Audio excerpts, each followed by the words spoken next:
Bismillahirrahmanirrahim. Welcome back to my channel. You are at the Biochemist Corner. In today's episode, we are shedding some light on proteins, the building blocks of life. But before we start, take a second to subscribe to my channel, hit that notification bell, and stay updated on the latest episodes. And now, let's uncover the amazing world of proteins together. Let's get started. So, what is a protein? Protein is a polymer consisting of amino acids. So, each amino acid is represented by a circle is a monomer that forms the protein. Each different color circle presents different amino acids. There are 20 different amino acids. When we have many amino acids, we call it a polypeptide, and the bond that connects each individual amino acid residue is a polypeptide bond.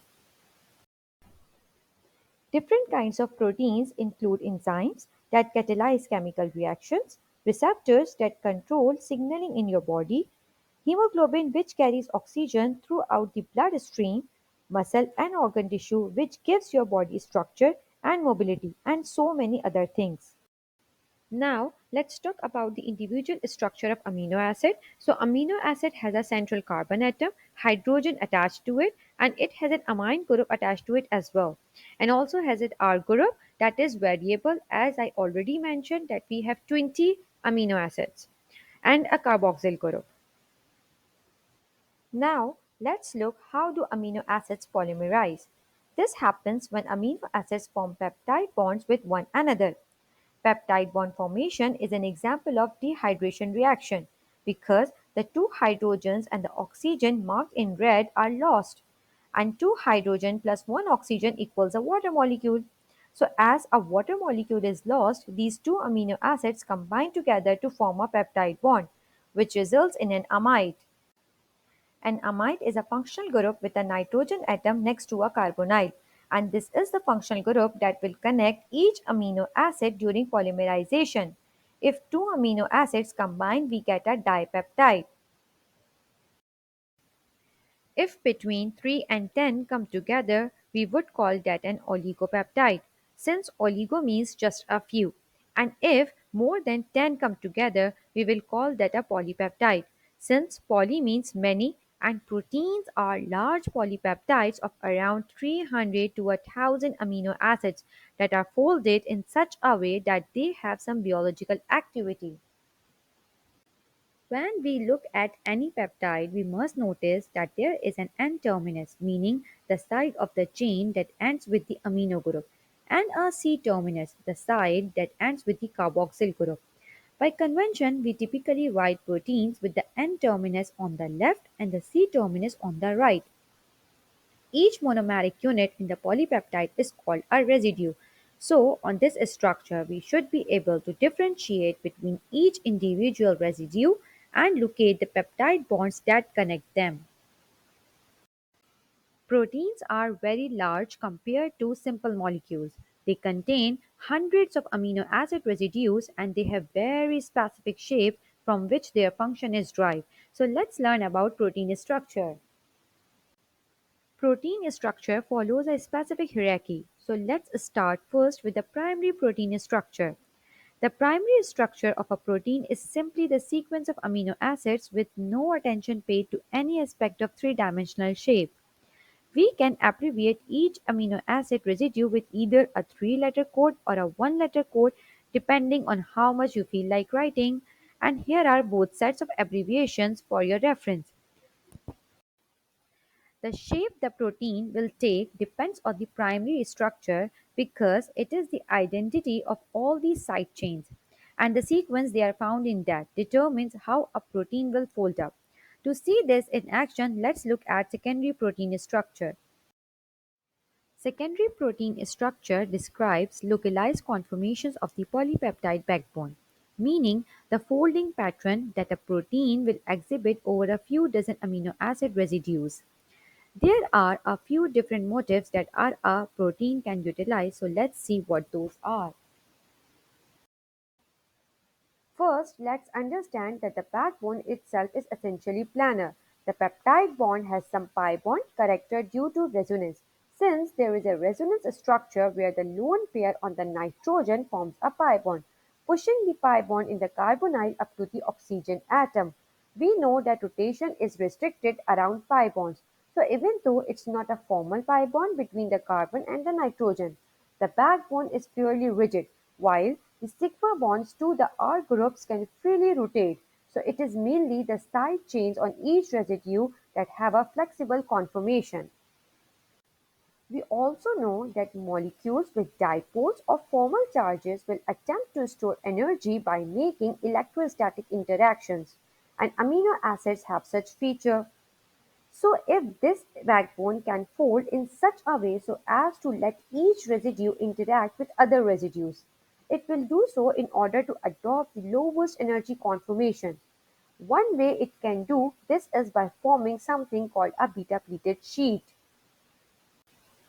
The backbone will extend one way and then turn back to line up alongside the first part of the chain, so that nitrogen-hydrogen bonds from one section can form dipole-dipole interactions with the carbonyls of an adjacent section. This stores energy, so it is an example of a favorable conformation and one type of secondary protein structure. Another type of structural motif is called the alpha helix. This is when the backbone forms a spiral shape with about 3 or 4 amino acids per turn, and all the R groups pointing out. Here, each amide group will interact with the amide group, three residues above and the one three residues below. So beta pleated sheets and alpha helices are the most common types of secondary structure, though there are all other kinds of other coils and loops that are a bit more difficult to describe.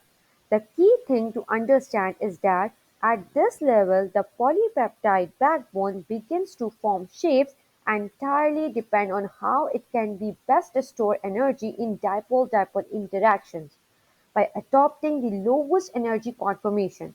And these structures contain so many individual atoms that we begin to depict them as colored strips rather than with conventional molecular line notation for practical purposes. Now, let's move on to tertiary protein structure. Tertiary protein structure involves the further folding of the polypeptide chain to produce its overall three-dimensional structure.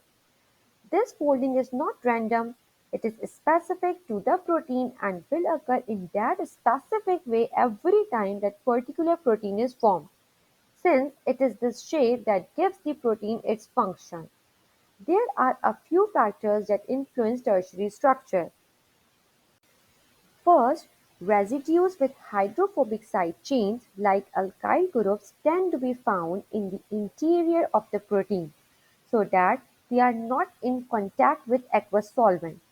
At the same time, residues with hydrophilic side chains, once formed with formal charges or dipoles on them, tend to be found on the surface of a protein so that they can make dipole-dipole or ion-dipole interactions with water molecules. All of this is just a way for the protein to maximize the electrostatic interactions it can make in solution, which is a big factor in determining the way the protein will fold. Another motif that stabilizes tertiary structure is something called a disulfide bond. We know that cysteine has an acid group called a thiol on its side chain, which is the sulfur analog of a hydroxyl group. If one cysteine is near another, these thiol groups can react with one another by mild oxidation to create a disulfide, which causes a covalent linkage between the two sulfur atoms, and therefore can also covalently link two residues anywhere in the protein. This can help maintain the structural integrity of the protein through covalent bonds that are much stronger than the dipole-dipole interactions found in the various secondary structures. Overall, if the protein is highly folded and compact, we would call it a globular protein, whereas if it is long and spindly, we would call it a fibrous protein. Lastly, we can examine quaternary structure. Some proteins are just one continuous polypeptide chain. But some proteins involve multiple polypeptide subunits that can come together to form a larger protein. These units are not covalently bound. They make only electrostatic interactions with one another. But the interactions are strong enough to allow the subunits to arrange themselves in specific ways, and it is the arrangement of these subunits that determines the quaternary structure of a protein. Like hemoglobin, which consists of four totally separate polypeptides arranged in a specific way. If a protein is compromised of just one polypeptide, then it will not have quaternary structure. To summarize, primary structure is just the sequence of an amino acids.